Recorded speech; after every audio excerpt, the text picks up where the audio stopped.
Šiandien 7 Kauno dienose. Visokių pacientų atsiranda. Gali tave ir iškeikti, gali ką nors į tave mest. Didžiausia mūsų bendruomenės dalis prisitaiko prie to, kas vyksta. Svarbesnė visuomenės dalis yra ta, kuri propaguoja tai, kas vyksta. Mano tikslas ne greitis, o kuo ilgiau. Kuo ilgiau ir kuo stabiliau.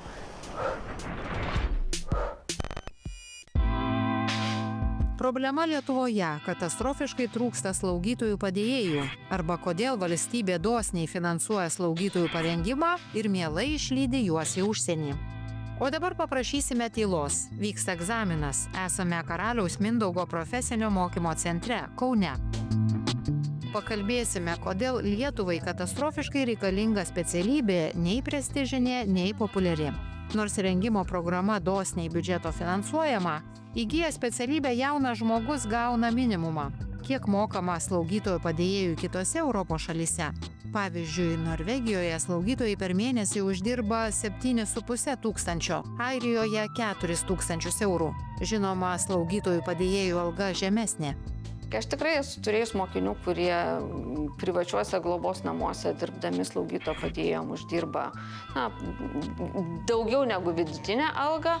Ir taip pat esu turėjus mokinių, kurie valdiškoje gydymo įstaigoje uždirba vos minimumą. Darbas yra sunkus, darbas ne visada yra tikrai patrauklus, kalbant ar ne, tarkim, ir apie to, kad tu prisilieti prie žmogaus, prie intimiausių dalykų ir ne tik. Valstybė lėšų nepakankamai skiria. Atlyginimas labai daug ką reiškia, ypatingai jauno žmogaus pasirinkimuose. Tikrai kiekvienas jaunuolis tiesiai net išsilavinimo neturėdamas, jeigu jo paklaustumėt, koks atlyginimas yra, kurį tu norėtum uždirbti, tai ten kiekvieno turbūt būtų 1000 virš ir daugiau. Aš manau, kad tai yra puikia profesija, bet čia yra mano nuomonė tokia. Taip. O ar prestižinė ar ne, bet jinai be galo reikalinga. Ir be to, jeigu tu pasiemi šitą profesiją, atsidaro duris ir kitiems socialiniams darbams. Gali dirbti su vaikais, su suaugusiais žmonėmis, su rizikos centrais, visais tų krizių. Kaunietė Monika Vasiliauskaitė jau ragavo slaugytojos padėjėjos darbo Kauno klinikų neurologijos skyriuje, kur guli sunkus ligoniai po infarkto ir insulto. Tačiau po darbo dienos, kai tekdavo prižiūrėti iki 10 ligonių, o kai reikėdavo ką nors pavaduoti ir iki 20, viskas, ko norėdavosi grįžus namo, tik miegoti.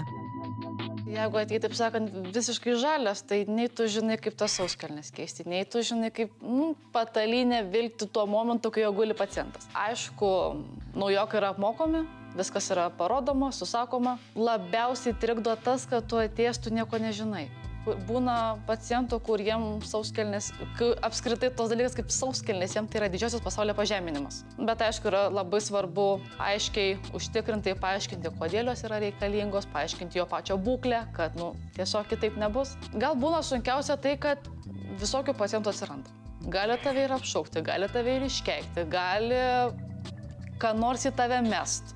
Per tiek laiko, kiek aš dirbu, o tai yra 5 metų, tai aš tiesiog išmokau, kad atėjau į darbą, tą mygtuką įsijungiau ir einu ir dirbu, nes tai yra mano darbas.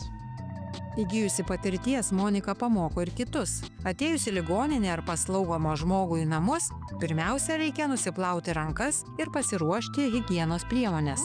Atklojam pacientą, dėkučiu ar tai didesnių rankšluosčių tam, kad jam nebūtų šalta ir būtų tiesiog komfortabiliau šiek tiek. Gerai. Gerai. Ir dabar versim ant tavo pusės. Va čia va ranka. O, versk. Čia aišku, ant manekenų yra sudėtinga parodyti, bet ant paciento visą laiką reikia stebėti. Ir užsegam. Vienas sek tiesiai, kitas sek skersom. Ne. Iš pradžio apatinis segė. Iš pradžio apatinis lipdukas eina, paskui eina viršutinis.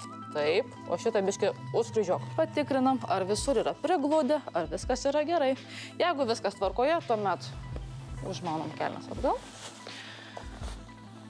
Aišku, yra labai svarbu, kad tai, kas yra po pacientų, pavyzdžiui, paklotukai, patalynė, kad viskas būtų tiesiai, kad apsaugot nuo pragulų. Slaugytojo padėjėjo profesija iš pažiūros moteriška, nors vyro fizinė jėga labai praverstų. Elementari situacija. Artimam žmogui susirgus ir atgulus ant patalo dažnai nežinome, kaip pakeisti sauskelnes, pakelti, paversti ligonį. Reikia ne iš stuburo pačio kelt, o reikia pritūpus, visų svorį keliuose. Reikia jai kelti arba su diržu, arba su keltuvu reikia kelti. Pakeliam jo kojas, va taip sulenkiam, kad mes galėtume jį paversti ant šono ir mes galėtume pakišti po jo sėdmenim pagalvėlę, kad tiesiog neatsirastų tos spragos, mes padedam šitą pagalvėlę, kad būtų minkščiau pačiam žmogui ir tiesiog, kad jam daugiau komforto būtų. Labiausiai slaugytojų padėjėjų trūksta Vilniaus ir Kauno savivaldybėse. Regionuose pensijos sulaukusių slaugos darbuotojų prašoma neišeiti, jiems keliami atlyginimai. Jų ieško daugiau nei trečdalis medicinos įstaigų. Jei niekas nesikeis, paskaičiuota, kad po 7 metų Lietuvoje trūks daugiau nei 2000 slaugytojų padėjėjų, dar daugiau bendrosios praktikos slaugytojų – beveik 6000. Skaičiai įspūdingi, tačiau grįžkime ten, kur mokosi būsimieji slaugytojų padėjėjai, turbūt nujaučiantis, kad jų pasirinkimas aukso vertės. Kaip pasakyti, ryžto, kantrybės labai daug reikia, ir drąsos, ir žinios, tai kas be ko jau čia visų pagrindas.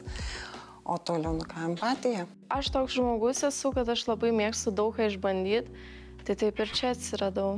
Tiesiog gyvenimas atvedė. Žinoma, žmonėms visą laiką smagu padėti, nesigailiu.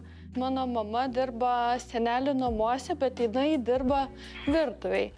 Tai jos čia buvo tas, kad gal tu iki slaugytojos padėjėja. Tai šiaip niekada gyvenime negalvojau, kad kažką su medicina dirbsiu. Skaičiuojama, kad Europoje sparčiausiai senstanti visuomenė yra Lietuvoje. Todėl greitai nebus kam gelbėti ligonių. Tačiau ką daryti, kad po studijų slaugytojai neišvažiuotų ieškoti geresnio uždarbio į užsienį? Taigi ten didesni pinigai yra, tai jie išvažiuoja ne vien tik tam, kad tiesiog nebenori šitos profesijos, bet ir tam, kad yra toksai variantas, kad jie eis dirbti ten, kad didesnis pragyvenimo šaltinis būtų. Karo ar kitų ekstremalių situacijų atveju ši profesija labai reikalinga. O karo atveju jūs pasiruošę būtumėt? Taip, pirma eilė tektų. Ir dar vienas dalykas, apie kurį kažkodėl garsiai nešnekama. Ar įsivaizduojate, kiek kainuoja parengti vieną slaugos padėjėją? Mokymo programa, kuri trunka 10 mėnesių, kainuoja beveik 5000 eurų iš Lietuvos biudžeto lėšų. Paradoksas. Įgijęs profesiją žmogus gauna minimalų atlyginimą. Dar didesnis paradoksas. Įgijus šią profesiją nėra prievolės atidirbti Lietuvoje. Regis esame labai turtingi.